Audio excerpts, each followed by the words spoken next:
বল খেলা যেতে পারে, বল ক্যান বি প্লেড, বল খেলা যেতে পারে। ভাত খাওয়া যেতে পারে, রাইস ক্যান বি ইটেন, ভাত খাওয়া যেতে পারে। খুব সহজ কিন্তু। ওকে, এখন যদি বলি যে রুমটা পরিষ্কার করা উচিত, ভাত খাওয়া উচিত, বল খেলা উচিত, সেই ক্ষেত্রে প্রতিদিনই এই ধরনের শত শত বাংলা কথা বলি যে আমি ভাত খাই, আমি বল খেলে, অথবা আমি বল খেলতে পারি। কিন্তু যখন বলি যে বল খেলা যেতে পারে, বল খেলা উচিত, বল খেলা হচ্ছে, ভাত খাওয়া যেতে পারে, ভাত খাওয়া উচিত, সেই ক্ষেত্রে কিন্তু আমাদের ঝামেলা হয় কীভাবে ইংলিশটা বলবো বা কীভাবে সেন্টেন্সটি তৈরি করব। আজকে আমি তোমাদের সাথে খুবই শর্টকাট একটা বিষয় শেয়ার করব। যেই বিষয়টা বা যেই ক্লাসটা যদি তুমি ফলো করতে পারো, আশা করি আজকের পর থেকে এই ধরনের যত কথা বলবো যে কোনো একটি কাজ করা হয়, কোনো একটি কাজ করা যেতে পারে, কোনো একটি কাজ করা হয়েছিল, কোনো একটি কাজ করা হইবে, অথবা কোনো একটি কাজ করা হয়েছে, এই ধরনের যত কথা বলবো আজকের পর থেকে আশা করি ইংলিশে বলতে পারবো। তার জন্য অবশ্যই তোমাকে কষ্ট করে পুরো ক্লাসটি দেখতে হবে। ওকে, চলো দেখি। রুমটি পরিষ্কার করা হয়, আমি রুমটি পরিষ্কার করি, আই ক্লিন দ্য রুম, আমি রুমটা কি পরিষ্কার করি। আর যখন বলবো যে রুমটি পরিষ্কার করা হয়, সেই ক্ষেত্রে রুমটাকে কি শুরুতে বলবো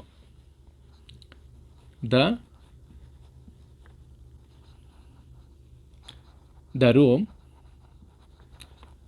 যখন বলবো যে রুমটি পরিষ্কার করা হয়, কোনো একটি কাজ করা হয়, যখনই বলবো কোনো একটি কাজ করা হয়, সেই ক্ষেত্রে কাজটিকে শুরুতে বলবো, তারপরে এম ইজ আর, এদেরকে ইউজ করব কি সাবজেক্ট অনুযায়ী। ওকে, যদি এখানে আই তাকে বলবো কি এম, যদি এখানে একটা জিনিস থাকে, একটা জিনিস সিঙ্গেল, তখন বলবো কি ইজ। যদি এখানে বেশি জিনিস থাকে, সংখ্যায় একের অধিক থাকে, সেই ক্ষেত্রে বলবো কি আর। এই বিষয়টা আমাদের মনে রাখতে হবে। এখন কি বলছি যে রুমটি পরিষ্কার করা হয়, দ্য রুম, রুমটা একটা, সেই ক্ষেত্রে হবে কি ইজ। যদি এখানে অনেকগুলি রুম থাকতো তাহলে হতো কি আর। ওকে, তারপরে যে ভার্বটা পরিষ্কার করাটা কি এখানে কাজ, ক্লিন, ক্লিন পরিষ্কার করা, এটা হলো ভার্বের প্রেজেন্ট রূপ বি1। কিন্তু আমাদেরকে ইউজ করতে হবে যখন এই ধরনের কথা বলবো, যে ভার্বগুলি তাদের ফার্স্ট পার্টিসিপল রূপটা বলতে হবে, তাদের যে 3 নং রূপটা রয়েছে ফার্স্ট পার্টিসিপল, সেটা বলতে হবে। ক্লিন এর ফার্স্ট পার্টিসিপল রূপটা হলো কি ক্লিনড। এরকমভাবে যত ভার্ব থাকবে তাদের ফার্স্ট পার্টিসিপল রূপটা বলবো। ওকে, তাহলে বলবো দ্য রুম ইজ ক্লিনড, রুমটি পরিষ্কার করা হয়, দ্য রুম ইজ ক্লিনড। যদি বলি বল খেলা হয়, ball is played, ball is played, ball খেলা হয়। ভাত খাওয়া হয়, রাইস ইজ ইটেন, ইট মানে কি খাওয়া, ইট এর 3 নং রূপটি হলো কি ইটেন। আমাদেরকে বলতে হবে কি ভার্বের ফার্স্ট পার্টিসিপল রূপটি বলতে হবে। ওকে, রাইস ইজ ইটেন, ভাত খাওয়া হয়, বল ইজ প্লেড, প্লে এর 3 নং রূপটি হলো কি প্লেড। এভাবে যত ভার্ব রয়েছে তাদের যে ফার্স্ট পার্টিসিপল রূপটা রয়েছে সেটা আমাদেরকে বলতে হবে বা লিখতে হবে। ওকে, দ্য রুম ইজ ক্লিনড, রুমটা পরিষ্কার করা হয়, বল ইজ প্লেড, বল খেলা হয়, রাইস ইজ ইটেন, ভাত খাওয়া হয়। ওকে, এই 3টি সেন্টেন্স যদি ফলো করতে পারি, এই ধরনের যত কথা বলবো আজকের পর থেকে সহজে ইংলিশে বলতে পারবো। যদি এখানে সংখ্যায় বেশি থাকে বলবো কি আর, যদি একটি থাকে বলবো ইজ, যদি এখানে আই থাকে শুধু হবে কি এম, আর কারোর সাথে কি এম হবে না, তাহলে এমটাকে বাদ দিয়ে দেই। ওকে, আয়ের জন্য কি এম, যদি একটি জিনিস থাকে বলবো ইজ, যদি একের অধিক থাকে বলবো কি আর। তারপর যে ভার্বটা ইউজ করবো সেটা হবে ভার্বের ফার্স্ট পার্টিসিপাল রূপটা। ওকে, এখন যদি বলি যে রুমটা পরিষ্কার করা হয়েছিল, রুমটা কি পরিষ্কার করা হয়েছিল অতীতে, সেই ক্ষেত্রে ইজের পরিবর্তে ওয়াজ অথবা ওয়ার, এদের যে কোনো একজনকে ইউজ করব। যাদের সাথে আর হয় তাদের সাথে ওয়ার হবে, যাদের সাথে ইজ হয় তাদের সাথে ওয়াজ হবে। এই বিষয়টা শুধু আমাদের মনে রাখতে হবে।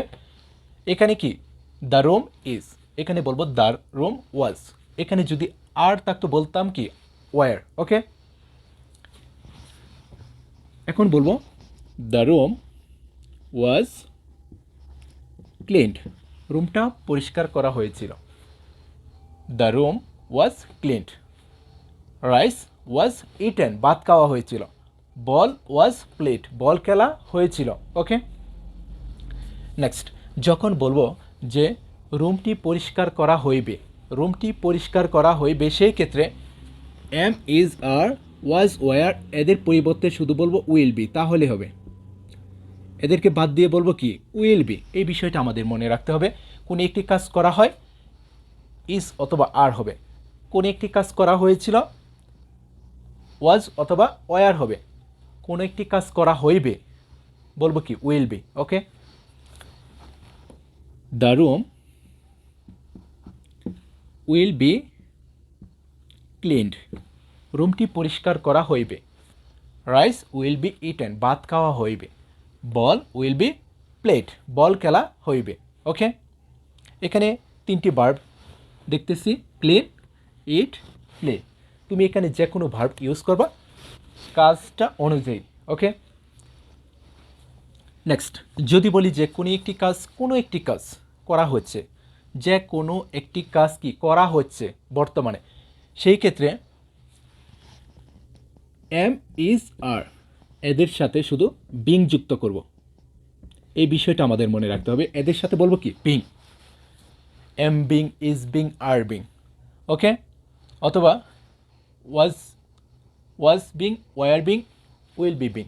যখন বলবো যে কোনো একটি কাজ করা হচ্ছে, এম, ইজারের সাথে বিং ইউজ করব। কোনো একটি কাজ করা হচ্ছিল, ওয়াজ, ওয়ারের সাথে বিং ইউজ করব। কোনো একটি কাজ করা হইতে থাকিবে, মানে কোনো একটি কাজ কি চলতে থাকিবে, সেই ক্ষেত্রে হবে কি উইল বি বিং। ওকে, করা হয় এম, ইজার থেকে একজন আসবে, করা হয়েছিল ওয়াজ, ওয়ার থেকে একজন আসবে, করা হইবে উইল বি। করা হচ্ছে এম, ইজার এদের সাথে কি বিং যুক্ত করব। করা হচ্ছিল ওয়াজ অথবা ওয়ারের সাথে কি যুক্ত করব বিং। করা হইবে উইল বির সাথে বিং যুক্ত করব, তাহলে হবে। এখন যদি বলি যে রুমটি পরিষ্কার করা কি হচ্ছে, বর্তমানে কি কাজটা করা হচ্ছে, সেই ক্ষেত্রে বলবো দ্য রুম ইজ বিং। ওকে, এখানে হতে পারে are being, am being. Okay, the room is being cleaned, রুমটি পরিষ্কার করা হচ্ছে। Ball is being played, ball খেলা হচ্ছে। রাইস ইজ বিং ইটেন, ভাত খাওয়া হচ্ছে। ওকে, দ্য রুম এর পরিবর্তে বলতেছি কি রাইস এবং বল। যখন বল বলবো তখন তার সাথে খেলার সম্পর্ক রয়েছে, যখন রাইস ভাত বলবো তখন তার সাথে কি খাওয়ার সম্পর্ক রয়েছে। এভাবে বলতে হবে মিলিয়ে মিলিয়ে। ওকে, এখন যদি বলি যে রুমটা পরিষ্কার করা হচ্ছিল, সেই ক্ষেত্রে হবে কি was being cleaned. The room was being cleaned, রুমটা পরিষ্কার করা হচ্ছিল, রুমটা পরিষ্কার করা হচ্ছে। The room is being cleaned, রুমটা পরিষ্কার করা হচ্ছিল। The room was being cleaned. Okay, যদি বলি ভাত খাওয়া হচ্ছিল, রাইস ওয়াজ বিং ইটেন, ভাত খাওয়া হচ্ছে। Rice is being eaten. Ball খেলা হচ্ছে, ball is being played, ball খেলা হচ্ছিল। বল ওয়াজ বিং প্লেড। ওকে, এখন যদি বলি যে রুমটা পরিষ্কার করা কি হইতে থাকিবে, যে কোনো একটি কাজ কি ভবিষ্যতে চলতে থাকিবে, সেই ক্ষেত্রে বলবো the room will be being cleaned. The room will be being cleaned, রুমটা পরিষ্কার করা হইতে থাকিবে। The room will be being cleaned, ভাত খাওয়া হইতে থাকিবে। Rice will be being eaten, ball খেলা হইতে থাকিবে। Ball will be being played. Okay, এখন যদি বলি যে রুমটা পরিষ্কার করা যেতে পারে, রুমটা পরিষ্কার করা যেতে পারে, সেই ক্ষেত্রে বলবো কি ক্যান বি। কোনো একটি কাজ করা যেতে পারে, সেই ক্ষেত্রে সব কাজের সাথে হবে কি ক্যান বি। একটা থাকলেও ক্যান বি, একটার বেশি থাকলেও কি ক্যান বি, এটা আমাদের মনে রাখতে হবে। The room can be cleaned. The room can be cleaned. রুমটা পরিষ্কার করা যেতে পারে। বল খেলা যেতে পারে, বল ক্যান বি প্লেড, বল খেলা যেতে পারে। ভাত খাওয়া যেতে পারে, রাইস ক্যান বি ইটেন, ভাত খাওয়া যেতে পারে। খুব সহজ কিন্তু। ওকে, এখন যদি বলি যে রুমটা পরিষ্কার করা উচিত, ভাত খাওয়া উচিত, বল খেলা উচিত, সেই ক্ষেত্রে বলবো কি ক্যান বি এর পরিবর্তে বলবো শুড বি, শুড বি। ওকে, এখানে ক্যান বি বাদ দিয়ে বলবো কি শুড বি। ক্যানের পরিবর্তে শুধু বলবো should.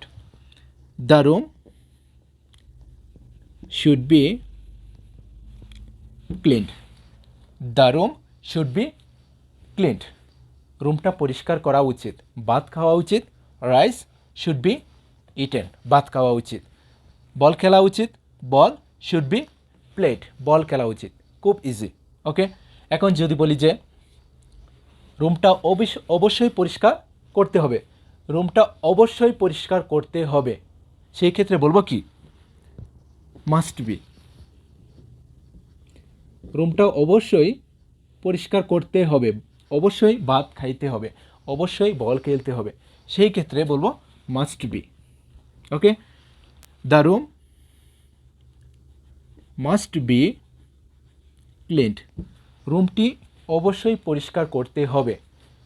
The room must be cleaned. রুমটি অবশ্যই পরিষ্কার করতে হবে, অবশ্যই ভাত খেতে হবে। Rice must be eaten.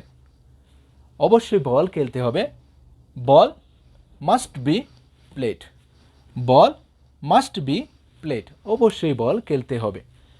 এই বিষয়গুলি যদি ফলো করতে পারি, আজকের পর থেকে আমাদের পক্ষে শত শত সেন্টেন্স তৈরি করা সম্ভব। যদি তুমি এখানে দ্য রুম এর পরিবর্তে রাইস বলা, এখানে ক্লিনড এর পরিবর্তে বলবো কি ইটেন। ওকে, আর যদি এখানে তুমি বল বলো, তাহলে ক্লিনড ইটেন এর পরিবর্তে বলবো প্লেট। এরকমভাবে আমাদেরকে কি সেন্টেন্স তৈরি করতে হবে।